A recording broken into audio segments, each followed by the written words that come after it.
Montgomery, Alabama. Roy S. Moore, a firebrand former Chief Justice of the Alabama Supreme Court, overcame efforts by top Republicans to rescue his rival, Senator Luther Strange, soundly defeating him on Tuesday in a special primary runoff.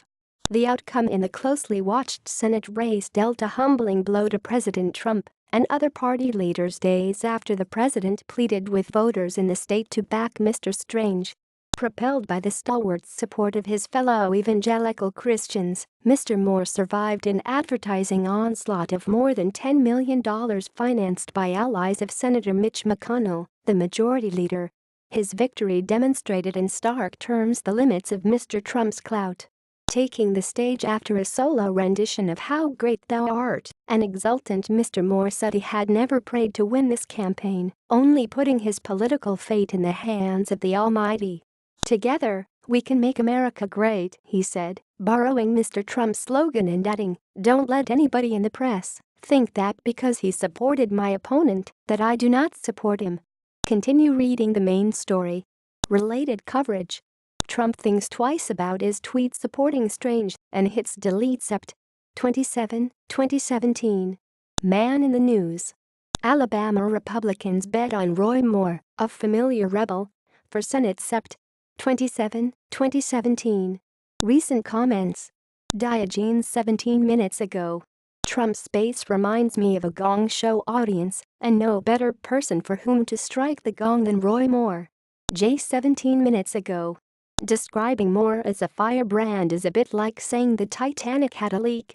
He is an avowed bigot when it comes to his fellow citizens. Mike C 17 minutes ago. Tiki torch sales on the rise in Alabama. See all comments. Write a comment. Advertisement. Continue reading the main story. Mr. Trump had tweeted his support for Mr. Strange several times in recent days, but tweets appeared to be deleted on Tuesday night.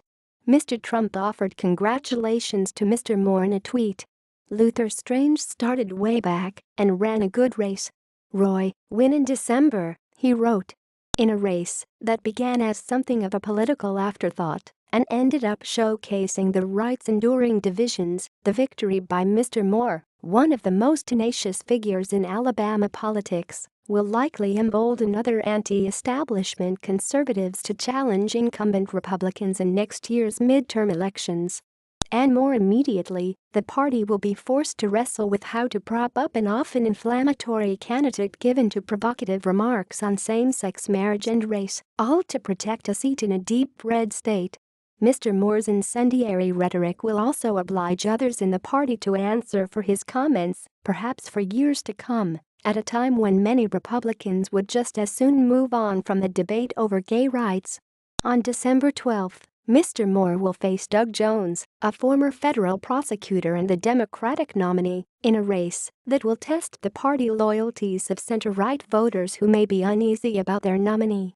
It may also reveal just how reliably Republican the state has become in the quarter-century since a Democrat last won a Senate election here. Mr. Jones said in an interview Tuesday afternoon that he believed voters would reward a candidate focused on kitchen table issues and said Alabama's public reputation was at stake in the election. "People are tired of being embarrassed in this state," Mr. Jones said. "People want to see someone who can get things done."